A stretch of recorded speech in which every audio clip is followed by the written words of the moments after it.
John chapter 11, verses 45 to 57, entitled as Ulterior Motives. Do you know there's really, I'm not making this up, there's really a thing called atheistic Christianity. If you Google it, you'll find Wikipedia entries, you'll find other quote-unquote theological sites, but this atheistic Christianity really is a thing. And what it is, it rejects the God parts of Christianity. So the Christianity parts that say like Jesus is fully God and fully man. The parts of Christianity that says God exists in Trinity, right? 3 persons, independent, each one is fully God.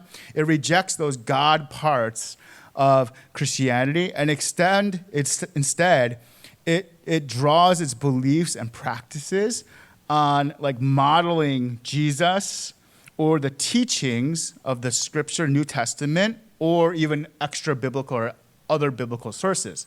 So it's Christianity minus all the God parts of Christianity. It's just like moral standards or good examples. I've met people like this. You probably have too.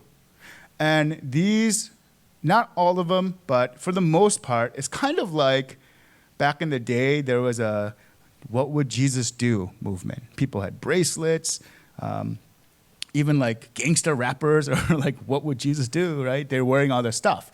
So these people are rejecting all the claims about God and Jesus, but just what would Jesus do as a moral example? There's also a category of, I want to be careful by calling them Christians, but the title is, the characterization is non-practicing Christians. That's another category of people, non-practicing Christians. And this is another strange group because these are people who will claim to be Christian, but in like self-surveys, when asked, how important is your faith to you? It's not very important. Another standard that they have is, do you go to church at least once a month? And the answer is no. But these people, non-practicing Christians, will self-identify as Christian. So they're in this other category. These are just 2 examples, atheistic Christianity and non-practicing Christians. And the truth is, only God knows, right? Only God truly knows who is authentically, genuinely saved. But if I had to guess, probably not. I'm not God. It's not my place to judge who is saved and not. But, you know, if it like walks like a duck and quacks like a duck, it's probably a duck. So you have atheistic Christianity, you have non-practicing Christians. And the scary thing is, a lot of these people who fit in these categories, they will think they're Christian. They think this is actually a legitimate way to be a Christian. And so when people think that way, they're actually the furthest away from God. Because at least non-Christians, they know I am not a Christian. I am not a believer. But these subcategories of atheistic Christianity and non-practicing Christians, they actually think they're Christian, but they're probably not. Today, our passage that we're going to read right now, we basically have a similar thing going on, but with Jews. We basically have non-practicing Jews or atheistic Jews. And they claim to be followers of God. They claim to fear God. They're even in positions of religious authority. But when you look at their lives, their faith doesn't seem very important to the decisions they make and the lives they live. Their actions seem more like atheists, not people who believe in God. So let's look at our passage, and you'll see what I'm talking about. So starting from verse 45, John chapter 11. Therefore, many of the Jews who had come to visit Mary had seen what Jesus did, believed in him. But some of them went to the Pharisees and told them what Jesus had done. Then the chief priests and the Pharisees called a meeting of the Sanhedrin. "What are we accomplishing?" they asked. "Here is this man performing many signs. If we let him go on like this, everyone will believe in him, and then the Romans will come and take away both our temple and our nation." Then one of them named Caiaphas, who was the high priest that year, spoke up. You know nothing at all. You do not realize that it is better for you that one man die for the people than that the whole nation perish. He did not say this on his own, but as high priest that year, he prophesied that Jesus would die for the Jewish nation, and not only for that nation, but also for the scattered children of God, to bring them together and make them one. So from that day on, plotted to take his life. Therefore, Jesus no longer moved about publicly among the people of Judea. Instead, he withdrew to a region near the wilderness, to a village called Ephraim, where he stayed with his disciples. When it was almost time for the Jewish Passover, many went up from the country to Jerusalem for their ceremonial cleansing before the Passover. They kept looking for Jesus, and as they stood in the temple courts, they asked one another, "What do you think? Isn't he coming to the festival at all?" But the chief priests and Pharisees had given orders that anyone who found out where Jesus was should report it so that they might arrest him. Now, if you recall, Lazarus had just been raised. Mary's friends who were there had just witnessed the most powerful miracle in Jesus' ministry up to that point. Lazarus was like dead. He was dead for 4 days. He stunk. He was rotting. He was decaying. Jesus calls out to him, resurrects him from the dead, breathes new life into him. Some people there, their faith was strengthened. Definitely Martha and Mary's faith was strengthened. I'm assuming Lazarus' faith was probably strengthened. And some of the friends there believed or strengthened in their belief. But today's passage, it's really focusing on unbelief. It's like the ending of the Lazarus arc. So I don't know about you, but for me, I'm asking the question, how can people witness literally Jesus bringing a dead man to life? There's no question about it, he was dead. And there's no question about it that Jesus gave him life. How can people witness this yet still be against Jesus? Because that's what some of Mary's friends did. They were against him, and so they reported what he did to the Pharisees. Now, I don't know, there's this book a long time ago, maybe 10, 15, 20 years ago, called Freakonomics. It's two economists who look at like the other side of economics. And so they look at like lesser studied phenomena, lesser studied connections.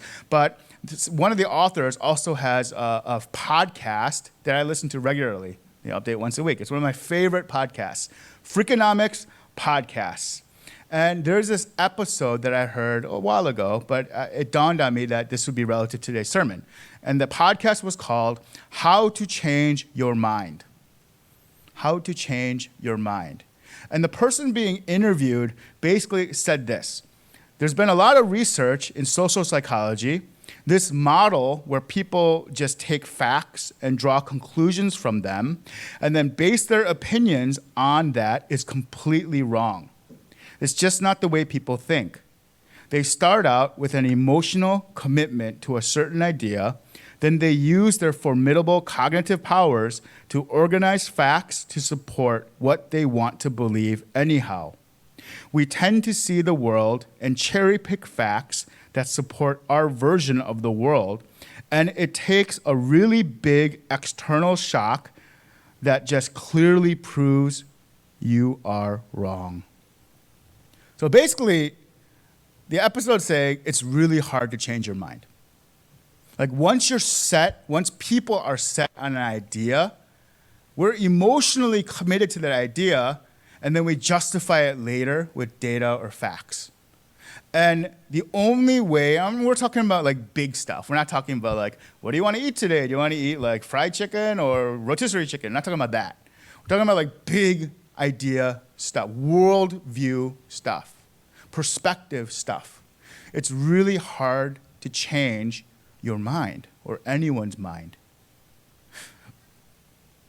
unless there's something really shocking or really jarring that makes you question that thing, and then you change your mind. So Mary's friends here, they do not believe. Some of them do, some of them don't. We're focusing on the friends in verse 46. And we know they don't believe Because in verse 46, some of them went to the Pharisees and told them what Jesus had done. Now, earlier in the Gospel of John, Jesus does some miracles, and those who witnessed it, they went to the religious leaders to get their opinion on the miracle. What do you think? What do you think about the miracle? What do you think about Jesus? But that was a neutral thing. They were just trying to figure things out. So they had spiritual questions. So they went to the spiritual authorities to get their take, their opinion on what had happened. This is not what's going on here. Mary's friends, they're trying to stir up trouble they're telling on him. They're ratting him out. They're narking on him. Some of these people who just witnessed the Lazarus miracle are telling on Jesus to the religious leaders. And you might still ask yourself, how is that at all possible? It sounds ridiculous to me. Well, not all of Mary's friends obviously were fans of Jesus. Not all of Mary's friends who were there were supportive of Jesus' ministry. And the fact that they're reporting him knowing a few weeks earlier, he was almost stoned to death. Jesus was almost executed a few weeks earlier in that same area, in that same region. They know this. And knowing that, they still told the authorities of what Jesus did. How is it that people who have witnessed the greatest miracle of Jesus' ministry up to that point, how could they still be against Jesus? And of course, I think it's related to the Freakonomics episode, how to change your mind. It's really difficult to change your mind. We have to understand that the friends who were there, they were there to support Mary. They were there to support Martha. They had just lost their brother. That's the reason they're there. Just because they're there doesn't mean they're Christians, right? It's a mixed group, and they have obviously differing thoughts on Jesus. They're not all in agreement. And some of them are against Jesus, and even after witnessing Jesus bring the dead to life, they're still against Jesus. They're still adversarial towards Jesus. They're there to support the sisters. And this is the irony of it. They're like, oh man, it's so sad. Martha and Mary, they lost their brother. We got to console them. Let's gather together and comfort them, help them through this period of mourning. Jesus gives them their brother back, and they're still like, oh, we don't like that. This makes no sense to me, right? Shouldn't they be, if they're there to comfort Martha and Mary during their time of mourning, shouldn't they be happy? They should be happy that Lazarus came back to life. But it's really hard to change your mind once it's made up. It could happen, but it takes something jarring. And apparently, seeing Lazarus walking around again after being in the tomb for 4 days is not jarring enough for them. So they're still against Jesus. And the bottom line is, I don't know, man, people are weird. Right? Could you imagine the scenario where, like, oh man, I think Jesus is a fraud. And then you go to the tomb with this fraud Jesus, and Jesus raises someone from the dead. I would think that would be enough to change my mind. But for these people, it's not. They're still against him. So they report Jesus to the authorities. The next unbelief in our passage is the council's unbelief. The council is the Sanhedrin or the Supreme Court in those days. And so in verse 47, then the chief priests and the Pharisees called a meeting of the Sanhedrin. What are we accomplishing, or what are we doing here? They asked. Here is this man performing many signs. If we let him go on like this, everyone will believe in him. And then the Romans will come and take away both our temple and our nation. Verse 53. So from that day on, they plotted to take Jesus' life. I want you to notice something. The council, they are meeting in private. It's not a public meeting, right? They called a meeting. They're meeting just with the other Sanhedrin council members. And they say, here is this man, Jesus, performing many signs. So they admit that Jesus not only is performing one miracle, but he's performing many legitimate miracles. Behind closed doors, they all acknowledge Jesus is a miracle worker. But in public, they say things like John verse 2:8. What sign, they're talking to Jesus, what sign can you show us to prove your authority to do all of this? In public, they're saying, show us a sign. And the reason they say that is their own standard of prophet. Like a prophet sent by God legitimately, he is validated through signs and wonders, through miracles. Jesus performs those signs and wonders. So why are they against Jesus? He also meets the requirement for their belief, the council. Prophets do signs and miracles. They're validated by God. Then they're legitimate. Well, in private, they acknowledge that Jesus does signs and miracles. They're still against him. Why? Well, they have much to lose in their personal lives if Jesus is who he says he is. At this point, the religious leaders, they don't care about what's true. They care only about what is beneficial to them. And they have money, they have power, they have prestige, they have important positions in society. They don't care that it's true, that Jesus is who he says he is. No matter what, they're going to deny it. The Sanhedrin, or the council, right? It's important also just to see who is in this leadership group. What types of people, and what do those people believe? Because it's not just one type. In the Sanhedrin, it consisted mainly of there were chief priests. One of them is the current chief priest. There were former chief priests too. So it consisted of chief priests, it consisted of Pharisees, and it consisted of elders.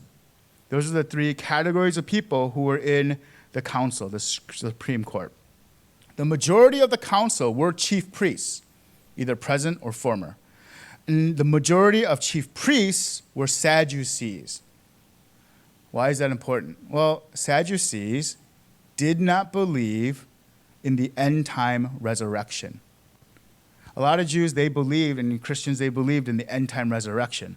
But the Sadducees, who are most of the Sanhedrin, most of this council, they theologically do not believe that there will be an end time resurrection. So if they acknowledge that Jesus raised Lazarus from the dead, then they would have to also acknowledge that there is a future resurrection.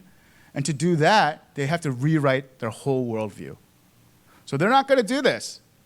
They would have to admit that they were wrong. They would have to admit to everyone who followed their teachings, we made a mistake.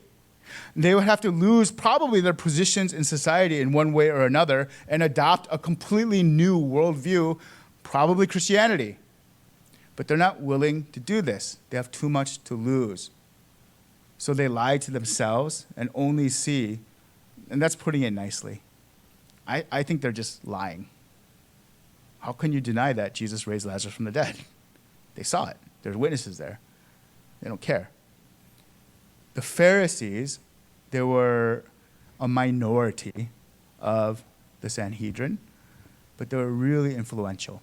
Even though they made a small percentage, they were super influential because they can just throw Bible verses at people. They were the most educated on the Old Testament scriptures. They were mostly scribes. Scribes were responsible before the printing press of copying the scriptures, passing it on to the next generation. They were respected by society as teachers and considered experts in the law. That's where their power came from, both in society and in this Supreme Court. If there was a disagreement, well, they knew the scriptures the best. So they can just throw out a verse here, throw out a verse there, and they would be able to sway one way or other the decision. They, considered experts in the law, hated Jesus because Jesus owns them all day in the public square. Jesus calls out their wrong teachings in public. Jesus corrects them all the time in public, right? Jesus calls out their hypocrisy. He regularly condemned them, rightfully so. So guess what? they hate Jesus. I think especially because they received their prestige from being experts in the law, but Jesus always beat them. He was better at being an expert in the law than they were. The last group, the rest of the council, they were elders. And elders were aristocrats. In those days, they were landowners. They were like, in today's vernacular, the top 1% of the 1%. They had the most money. They had the most land in an agrarian society. And they held mixed theological views. They weren't all consistent. It was just mixed. So basically, they were part of the Supreme Court because they were filthy rich. That's why they're there. So as a whole, this mixed group as a whole, this is what they say about Jesus' latest miracle. At least they agree on some things. Here's what they agree upon. Everyone will believe in Jesus. That's what they say. Everyone will believe in Jesus. They also say Rome will take away our nation. And then third, they say Rome will destroy the temple. Now, there's some problems with what they're saying. They call themselves Jews, but their actions are inconsistent with Judaism. Israel has always supposed to be, since the time of like Abraham and Moses, Israel was always supposed to be a chosen people under God. The government was supposed to be a theocracy, a government under God. Israel was never supposed to be like a political, our nation. But that's what they're saying. It's not God's nation. We're not God's people. Israel has become our nation. These are the religious leaders of that day. The temple is supposed to be a house of prayer for all nations, welcoming all people into the house of God. But it's become a symbol of power over the Jewish people. That's what it's become. They see Rome as a means to gain what they want, this elite group of people. The ruling high priest receives their position. And once a year, there's one ruling high priest, Caiaphas. He receives his position from the Roman government. So Rome basically installs a puppet leader to do whatever they want. And in this case, it's Caiaphas.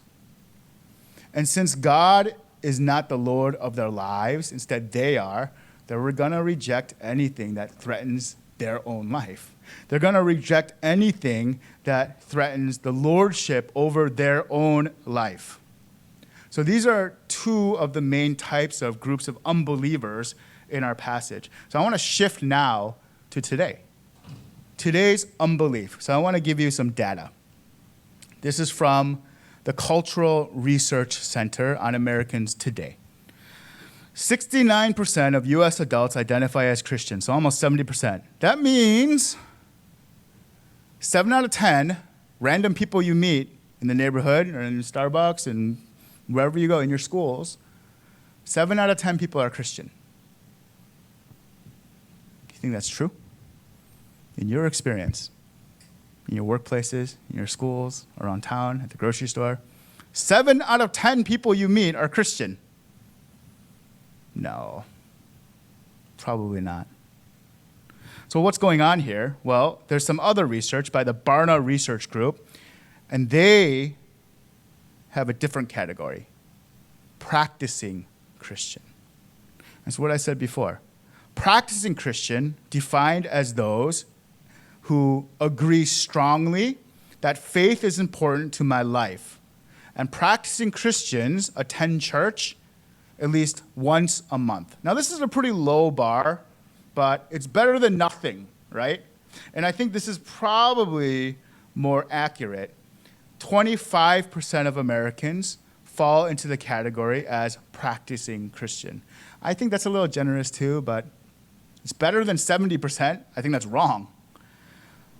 So around 75% of Americans are probably, and only God knows, probably unbelievers. Probably.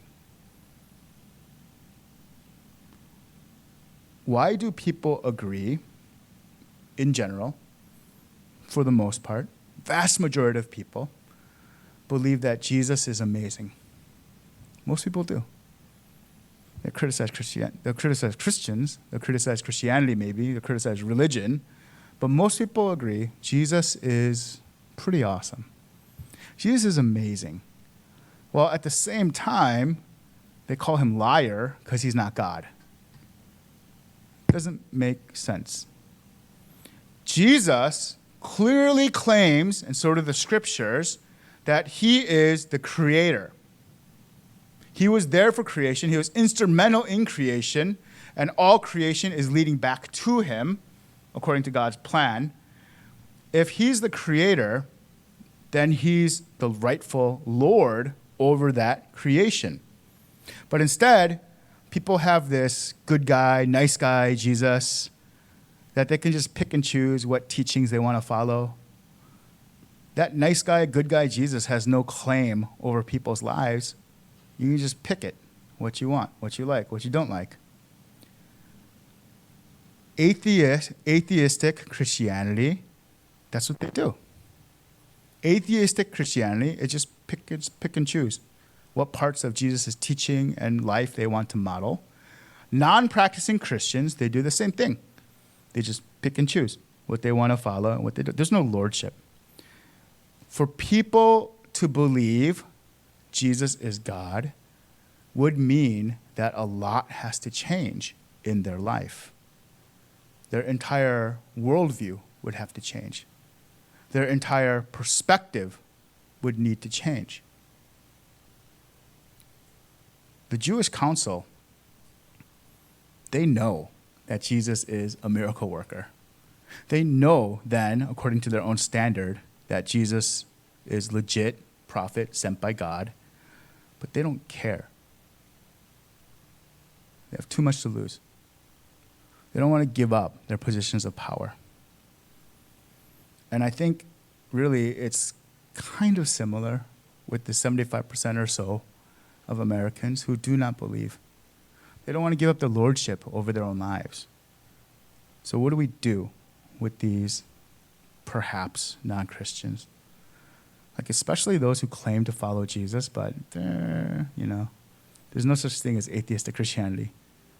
There's no such thing as non-practicing Christian. There isn't. Those things in the Bible, they do not exist. Those are called unbelievers. What do we do with people who think they're Christian, but in reality they're not? Or what do we do with people who just claim, I'm not Christian, but they might be open to it? And the answer is, have conversations. That's really what it is. Interact with people who don't share our faith. And I'm not talking about like proselytizing. I'm not talking about like forcing the gospel down their face. I'm talking about just have a conversation about faith. And we have data about that. Let me share some of the data. What people want in a faith conversation versus the Christians they know. You get what the categories are? On one hand, we have non-Christians who want to have faith conversations. On the other hand, versus the Christians they actually know. So let me give you the first one. 62% of unbelievers would like to talk to someone who listens without judgment. They want to have a faith conversation with a believer, but they want to have a conversation with someone who listens without judging them. And of the Christians they know, 34% fit that description. That means like the rest of the people they find judgmental. So they don't want to have a faith conversation with you then, with us. Like Christians judging non-Christians by Christian standards doesn't even make sense because they're not Christians. So why would we judge them according to Christian standard? It doesn't make sense at all anyway. 50% of unbelievers would like to talk to somebody who does not force a conclusion. Christians are bad at that. We want to like force a conclusion. 50% would like to talk to someone who does not force a conclusion. Of the Christians they know, 26% fit that description. This is bad news. This makes the other person feel like they're just like a project. They're not really like a person. The Christian just wants to like force a conclusion and then on to the next one. 43% of unbelievers would like to talk to somebody who allows others to draw their own conclusions. Of the Christians they know, only 22% fit that description. Again, probably good intentions on the Christian's part, but you got to let people like decide for themselves. You can't like force a conclusion. Let them come to their own conclusions. And even if they come to the wrong conclusions, it might be a step in the right direction, even if it's the wrong conclusion. So those are pretty bad for the Christian, right? We look bad there.